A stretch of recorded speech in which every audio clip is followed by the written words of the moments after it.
ఓ మనసా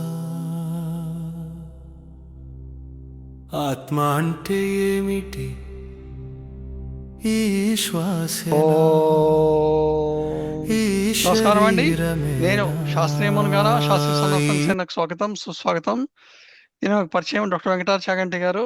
ఇవాళ మళ్ళీ ఒక కొత్త వీడియోతోటి డాక్టర్ చాగంటి గారిని పిలిచాను. నమస్కారం సార్. ఓ నమస్తే శాస్త్రి గారు, నమస్కారం అండి. ఇప్పుడు ఇప్పుడు హాట్ టాపిక్, ప్రస్తుతం బర్నింగ్ టాపిక్ మనకేంటి, సోకాల్డ్ మహర్షి రమణానంద గారి గురించి అనమాట. మళ్ళీ అదేంటి మీరు చెప్పాల్సింది ఏంటి? అయితే ఆహా నేను టాపిక్ లో ఉన్నాను. ఆహా మ- వినండి వినండి వినండి వినండి. మహర్షి కాదు చెప్పాల్సిందే. ఉమ్, సిద్ధగురు అన్న. రమణానంద. అంటే ఆయనకి ఇప్పుడు కోపం వచ్చి అందరి మీద కేసులు ఇస్తున్నాడు కదా సార్. నన్ను మీరు ఓకే శాస్త్రి గారు, దానికోసం నేను ఒక్క నిమిషం ఒకటి చూపిస్తాను, ఆ తర్వాత మాట్లాడు. Okay sir. ఇదిగోండి, ఈ యూట్యూబ్ లో సిద్ధగురు శ్రీ రమణానంద మహర్షిపై అనుచిత వ్యాఖ్యలు చేసిన యూట్యూబర్స్ పై చట్టరీత్యా చర్యలు అని అవును సిద్ధగురు ఛానల్, ఇక్కడ సిద్ధగురు కనిపిస్తోందా మీకు? అవును. సిద్ధగురు ఛానల్ వాళ్ళు ఈ వీడియో పెట్టారు. సో ఉమ్, ఈ వీడియో ఎన్ని రోజులైంది పెట్టి అంటే 2-3 అవర్స్ అయింది అంతే. ఆ, దీనిలో వాళ్ళు చక్కగా ఒక చోట ఇది ఇగో ఇది యూట్యూబర్లకు హైకోర్టు నోటీసులు అని చెప్పి ఇది పెట్టారు. సో దీన్ని మ్యాక్సిమైజ్ చేసి ఇది పేపర్ కటింగ్ తీసుకొని రెడీగా పెట్టుకున్నాను. సో ఉమ్. మీకు అది చూపిస్తాను నేను. ఓకే, ఇది తర్వాత ఇది ఆ, ఇది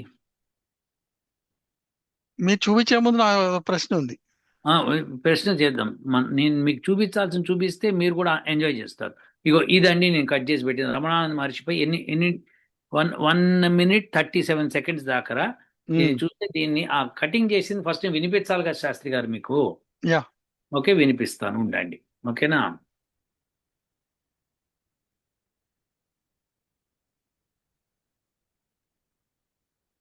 కటింగ్ చేసింది కనిపిస్తోందా శాస్త్రి గారు? ఉమ్, రమణానంద మహర్షిపై అనుచిత వ్యాఖ్యలు చేసిన యూట్యూబర్లకు హైకోర్టు ఆదేశం. మీరు యూట్యూబ్ లో చేస్తున్నారు కాబట్టి ఇది మరి హైకోర్టు ఆదేశం ఇచ్చి చెయ్యొచ్చా చేయకూడదా అని పాయింట్ అనమాట. ఎస్ ఎస్. భువనగిరి జూలై 4 ఆంధ్రప్రభ.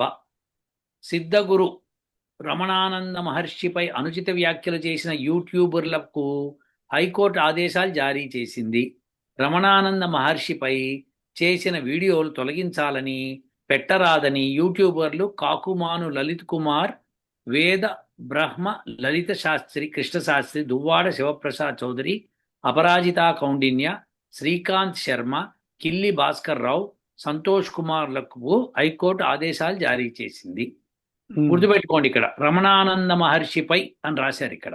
ఓకే, 7 రోజుల లోపల తొలగించకపోతే కోర్టు ధిక్కార నేరం కింద కాదు, నేరం కింద ఉండాలి. నేరం కింద శిక్షకు గురి అవుతారని రుజువులతో ట్రస్ట్ సభ్యులు హైకోర్టును ఆశ్రయించిన సందర్భంగా ఆదేశాలు జారీ చేశారు. ఇక్కడ దాకా ఓకే కదండి? అవునండి. ఇప్పుడు చూడండి, జ్ఞానంతో సిద్ధగురు రమణానంద మహర్షిని ఎదుర్కొనలేక కొంతమంది యూట్యూబర్లు అనేక విమర్శలు చేయటము అవివేకమని ట్రస్ట్ సభ్యులు ఆరోపించారు. ఇది అబద్ధం సార్, ఇది అబద్ధం సార్. ఒక్క నిమిషం శాస్త్రి, ఒక్క నిమిషం మీరు సబర్ కరో. ఓకే, జ్ఞానంతో సిద్ధగురు రమణానంద మహర్షిని ఎదుర్కొనలేక అని వాళ్ళే చెప్తున్నారు. ఇప్పుడు ఏంటంటే, జ్ఞానంతో మనం ఏ వీడియోలు చేసినా జ్ఞానంతోనే చేస్తాము, చేస్తున్నాము. దానికి ఆయన ప్రశ్నిస్తున్నాము. ఇది అవును. జ్ఞానంతో చేసేది కానీ విమర్శ కాదు. కాదు. ఇది అవును. జ్ఞానంతో విమర్శ అనుకుంటేనే కరెక్టు. ఎగ్జాక్ట్లీ. ఓకే, సో ఇది ట్రస్ట్ సభ్యులందరికీ ఇది చెప్పడం ఏమిటనగా, ఇందు మూలంగా సర్వ ప్రజానీకానికి తెలియజేయడం ఏమనగా, శ్రీ శ్రీ శ్రీ శ్రీ శాస్త్రి గారు నేను కలిసి చేస్తున్న ఈ వీడియో జ్ఞానంతో రమణానంద గారిని ప్రశ్నించడం జరుగుతుంది. ఇది ఓకేనా శాస్త్రి గారు? చాలా ఓకే. Proceed. నాకు ఇందులో క్వశ్చన్, మీరు ఇందాక చూపించిన దాంట్లో వాళ్ళు హైకోర్టు ఉత్తర్వులు జారీ, అది ఇంట్రీమ్ ఆర్డర్ కదా సార్, అది ఉత్తర్వు ఎందుకు అదే, అయింది అది? ఆంధ్రప్రభలో అలా ట్రస్ట్ సభ్యులు ఇచ్చారంటే దానిలో లోపం ఉంది, కాబట్టి ట్రస్ట్ ఎగ్జాక్ట్లీ. సభ్యులు అబద్ధం చెప్తున్నారు అని తెలుస్తోంది. ఇంటరీమ్ రిపోర్ట్ సార్ అది. ఇది మీకు ఇంకా కోర్టులో అడ్మిట్ అయింది అంతే. అది ఇంకా ఉత్తర్వులు ఎక్కడ జారీ చేసింది అది? అంటే ఉత్తర్వులు ఏం చేశారంటే ఏదన్నా అభ్యంతరకరమైన కంటెంట్ ఉంటే తొలగించాలని చెప్పి యూట్యూబ్ వాళ్ళకి యూట్యూబర్ పెట్టారు. చెప్పింది. వీళ్ళకి కాదు కదా సార్, వీళ్ళెందుకు తీయాలి అది? అంటే వీళ్ళ మీద పెట్టింది, వీళ్ళందరి పేరు మీద పెట్టింది అనమాట. వీళ్ళందరూ తీయాలని పెడుతోంది. విశేషం అంటే వీళ్ళు తీస్తారా తీయరా, వాళ్ళ అభ్యంతరకరం లేదు అంటే తీయక్కర్లేదు. ఎగ్జాక్ట్లీ. ఇప్పుడు కాబట్టి మీకు అభ్యంతరకరం ఉంటే మీరు యూట్యూబర్ తోటి మాట్లాడుకోవాలి, కానీ నాతోటి మాట్లాడితే గొడవ ఏముంది మీకు? ఎగ్జాక్ట్లీ. అందుకనే నేను క్లియర్ గా స్పష్టంగా అందరికి చెప్పేది ఏంటంటే, మేము రమణానంద గారిని శాస్త్రార్థం పిలుస్తున్నాము ఎగ్జాక్ట్లీ. జ్ఞానంతోనే. కాబట్టి జ్ఞానంతో ఎదుర్కొందుకు మేము రెడీగా ఉన్నాము. మరి ట్రస్ట్ సభ్యులు ఎవరైతే ఉన్నారో ఆ ట్రస్ట్ సభ్యులు అందరూ దీన్ని గమనించి ఇమీడియట్ గా శాస్త్రి గారికి వాట్సాప్ మెసేజ్ కానీ ఈమెయిల్ కానీ చేసి కాదు సార్, మమ్మల్ని పిలవండి. కామెంట్స్ లో కామెంట్స్ లో పెట్టమనండి. అదే కామెంట్స్ లో పెట్టండి. కామెంట్స్ లో పెడితే పెట్టి నేను అప్పుడు మేము సిద్ధంగా ఉన్నాం, నేనే ట్రస్ట్ కాల్ సభ్యులు అని చేస్తాను చెప్పి వాళ్ళకి. వాళ్ళ ఫోన్ నంబర్లు అవి ఇస్తే మేము మాట్లాడతాం. నేనే కాల్ చేస్తాను. Yes. ఎందుకంటే ఓకే శాస్త్రి గారు, ఇక మీరు ఇప్పుడు టాపిక్ వెళ్ళిపోండి. ఎందుకంటే ఫోన్ నెంబర్ ఇవ్వటం నాకేం అభ్యంతరం లేదు సార్. కాకపోతే ఏంటంటే వీళ్ళు ఇంత లిటిగేషన్ పార్టీ అయినప్పుడు మనం పిలిచి కొట్టించుకుంటే మనం అంత అవివేకాలు ఇంకోళ్ళు ఉండరు. నేను అందుకని ఇవ్వదలుచుకోలేదు. మంచిది శాస్త్రి, ప్రొసీడ్ అవ్వండి. ఎస్. అయితే సార్ ఆయన మళ్ళీ మొన్న ఒక వీడియో చూశాను సార్, షార్ట్ది మీకు పంపించాను. అది పంపించారు. ఏదో శివుడు మెడలో గోల్డ్ చైన్ వేసుకున్నాడు అనమాట. ఆయన వేసుకొని ఆ గోల్డ్ చైన్ చూపిస్తూ నేను ఎప్పుడు గోల్డే పెట్టుకుంటాను, రుద్రాక్షలు పెట్టుకొని అన్నాడు. Which is again false. ఎందుకంటే ఆయన రుద్రాక్షలు పెట్టుకొని కూడా ఉన్నాయి, చాలా ఫోటోలు ఉన్నాయి. సో అది పక్కన పెట్టేస్తే ఇప్పుడు ఆ గోల్డ్ చైన్ పెట్టుకొని ఇది శివుడి వీర్యము అని అంటున్నాడు. ఏంటంటున్నాడు? శివుడి వీర్యము అంటున్నాడు. శివుడి వీర్యం బంగారంట. ఓకే, శివుడి వీర్యం బంగారము. సో బంగారం మనం వేసుకుంటే ఆయన శక్తి మనకు వస్తుంది అంటున్నాడు. శివుడు తేజస్సు అంటున్నాడు, వీర్యం అంటున్నాడు. ఇందులో ఆయనకి క్లారిటీ లేదేమో నాకు అనిపిస్తోంది. ఎందుకంటే మనకి మీకు గుర్తుంటే మనం ఒక మంత్రం చదువుతాం వేదం ప్రకారము. ఏంటి? తేజోసి తేజోమయ దేహి, వీర్యమసి వీర్యమయ దేహి అని. సో ఇప్పుడు ఆ తేజస్సు ఏమిటి, ఈ వీర్యం అంటే ఏమిటో ఆయన చెప్పాలి. వీర్యము అంటే ఆయన అనుకుంటున్న వీర్యం అయితే కాదని నేను స్పష్టీకరణ చేస్తున్నాను. సో ఆ వీర్యం అంటే ఏంటో చెప్పాలి ఆయన. సో మీరు అనేది ఏంటంటే రమణానంద గారి దృష్టిలో ఆ వీర్యం అంటే పిల్లల్ని కనడానికి పనికొచ్చేది అనే కదా, సెమెన్ అని ఇంగ్లీష్ లో ఏదైతే అంటారో అది కదా మీరు చెప్పేది? ఆయన అనుకుంటున్నాడని అది రమణానంద గారు అనుకుంటున్నారు. ఓకే. సో మనం తేజోమయ దేహిలో తేజోసి అంటే నువ్వు అనంత జ్ఞాన స్వరూపుడు పరమాత్మ, మమ్మల్ని జ్ఞానవంతులుగా చేయము, ధరింపజేయము అని చెప్తున్నావు. అలానే వీర్యమసి వీర్యమని దేహి అంటే ఏ పరమాత్మ నువ్వు అనంత పరాక్రమవంతుడివి, మమ్మల్ని కూడా పూర్ణ పరాక్రమవంతుడు చేయము అని చెప్పుకోరుకుంటున్నావు. మరి ఇందులో పరాక్రమం అనేది ఎలా వస్తుంది ఒక మనిషికి అన్నది తెలిస్తే ఆటోమేటిక్ గా ఆ వీర్యం అనే దానికి అర్థం వస్తుంది. కానీ ఈయన అనేది రమణానంద గారు అనేది సామాన్య భాషలో ఉండే వీర్యం అంటున్నారు, అంతేనా? ఇప్పుడు అది కాదు అని అన్నారు అనుకోండి, మరి అట్లాగైతే పరాక్రమానికి బంగారానికి సంబంధం ఏంటి? పరాక్రమంకి బంగారం సంబంధం ఏంటని ఆయనే చెప్పాలి. అదే ఎగ్జాక్ట్లీ నేను అదే అడుగుతున్నాను. సో ఇప్పుడు బంగారం అనుకున్నాం, కాసేపు ఆయన చెప్పిందే కరెక్ట్ అనుకుందాం శాస్త్రి గారు. మీకేం అభ్యంతరం లేదు, ఆయన చెప్పింది కరెక్ట్ అనుకుందాం కాసేపు. డిస్కషన్స్. సో ఇప్పుడు రమణానంద గారి లెక్క ప్రకారం శివుడి వీర్యం బంగారం అయితే, శివుడి వీర్యము బంగారం ఎంతైతే భూమిలో ఉందో అంతే అని చెప్తున్నాడా?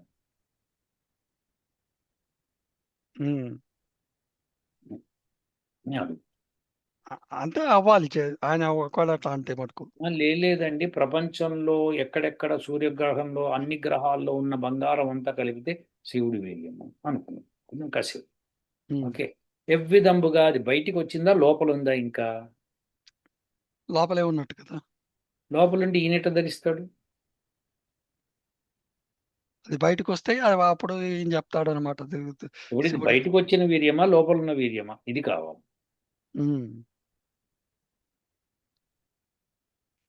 ఇది రమణానంద గారు చెప్పాలి. అవును.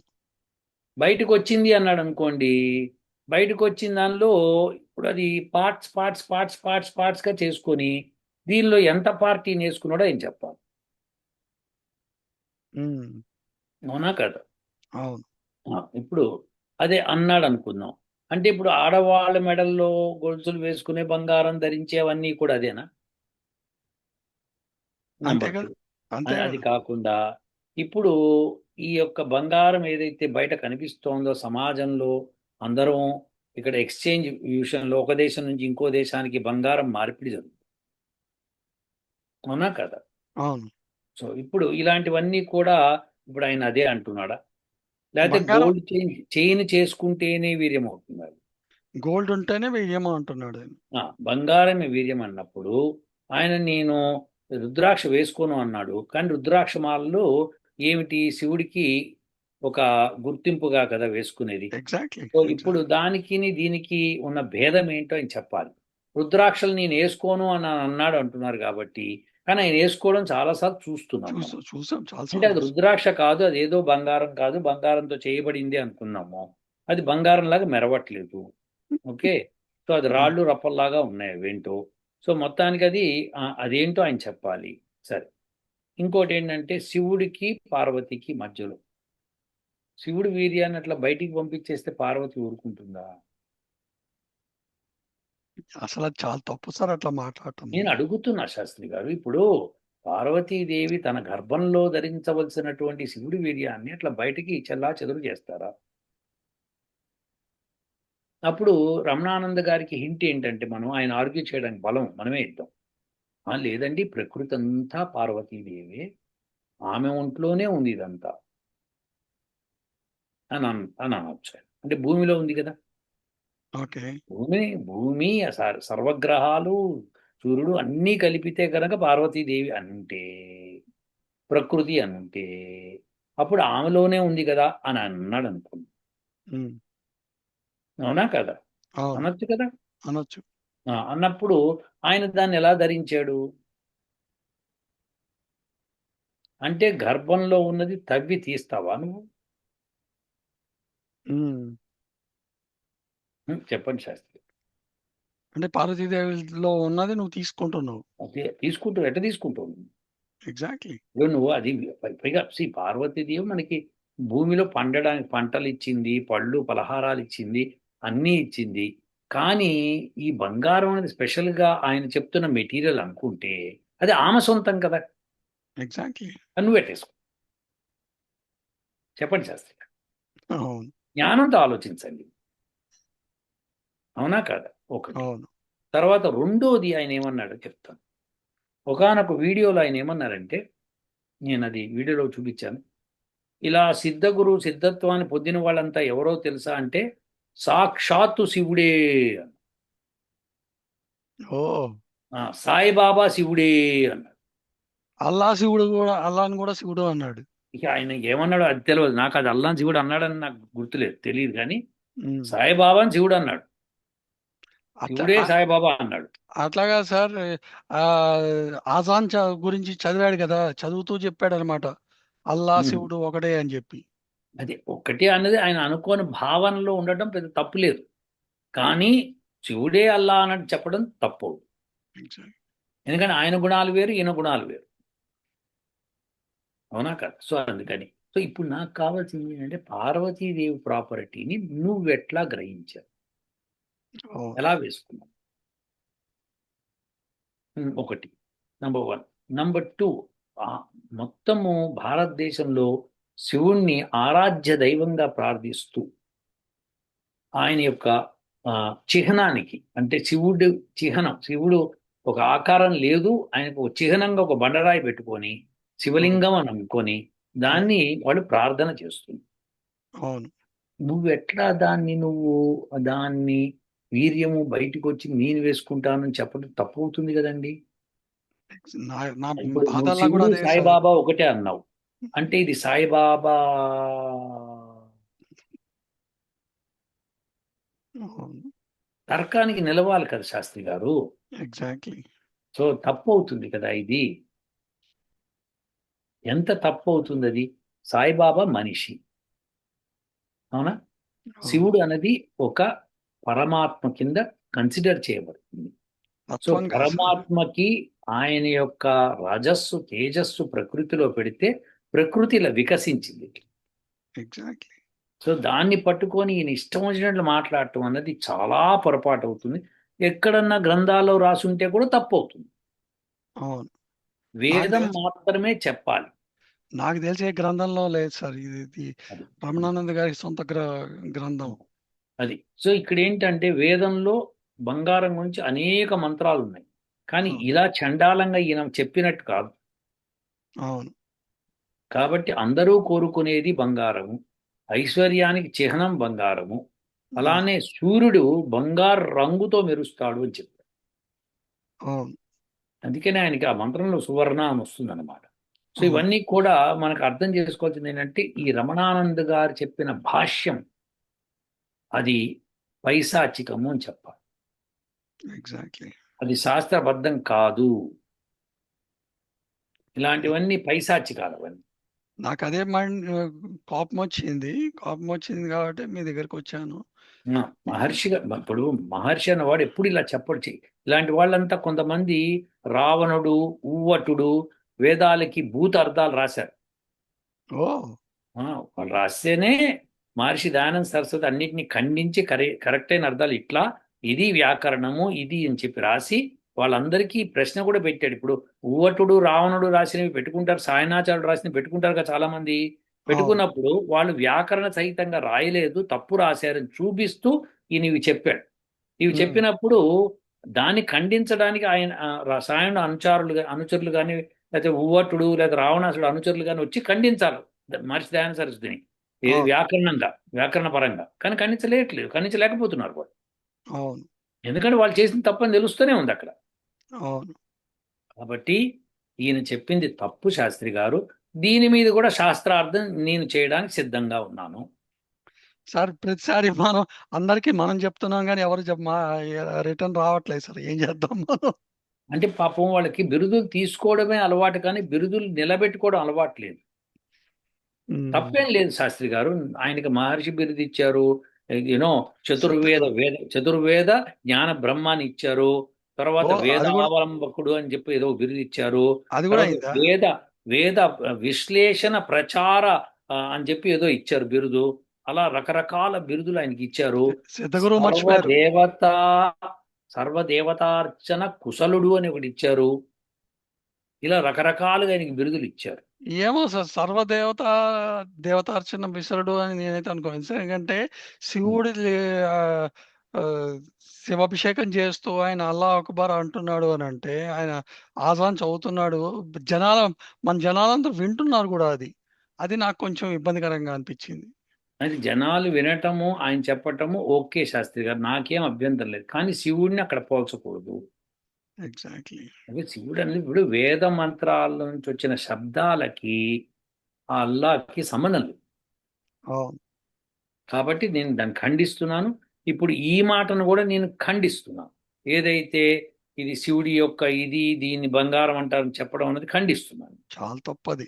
చాలా తప్పు శాస్త్రి గారు, ఇలా చేయకూడదు. అందుకని మొట్టమొదట మీకు చూపించిన డిస్క్లైమర్, వాళ్ళే జ్ఞానంతో రావట్లేదు అన్నారు కాబట్టి జ్ఞానంతోనే వస్తున్నాం మేమని చెప్తున్నాం.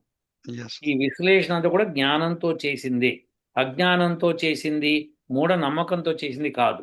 ఆయన చేస్తున్నది అజ్ఞానంతో, మూఢనమ్మకంతో. ఆయన ఇంగ్లీష్ లో ఏమంటారు దాన్ని, ప్రాపగేట్ చేస్తున్నాడు అజ్ఞానాన్ని. Yes, he is doing it. ఇంకా అజ్ఞానులు చేస్తున్నాడు మనుషుల్ని. సో తప్పు శాస్త్రి గారు, మంచి టాపిక్ తెచ్చారు. ఆయన చేసింది తప్పు. ఈ ప్రశ్నలన్నీ ఆయన అడుగుతున్నాను. ఆయన మళ్ళీ ఇంకా కొన్ని ప్రశ్నలు అడగచ్చు ఇన్ డెప్త్ గా తర్వాత. అదే అడగొచ్చు అంటే ఆయన మన ప్రశ్నలు అడగాడు సార్. డైరెక్ట్గా కోర్టులో కేసు వేయటమో, లేకపోతే వాళ్ళ ఆయన అసిస్టెంట్స్ వాళ్ళు వీళ్ళు ఉంటారు కదా, వాళ్ళ చేత తిట్టించడమో ఇట్లాంటివి చేస్తారు తప్ప ఈయనొక్కడే కాదు, చాలా మంది. సార్ అప్పుడు ఆయన జ్ఞానంతో అది చేస్తాడు, మన జ్ఞానంతో ఇది చేద్దాం. మన పని అది. ఆయనే అడిగాడు, అందులో రాసింది. ఇప్పుడు మళ్ళీ ఒకసారి చదవమంటే చదువుతాను. అది క్లియర్ గా నేను చూపించాను కదా. సో జ్ఞానంతో ఎదుర్కొనలేక అన్నారు, మేము జ్ఞానంతోనే ఎదుర్కొంటున్నాం. కావాలంటే పిలిపించండి, నిండు సభ పెడదాము, అందరు లైవ్ ఛానల్లో పెడదాము, అందరు టీవీ ఛానల్స్ అందరు వస్తారు, పండితులు వస్తారు, ఒక వెలుగు ఉంది మాటలకు అందని ఒక నిశ్శబ్దం ఉంది అదే ఆత్మ అదే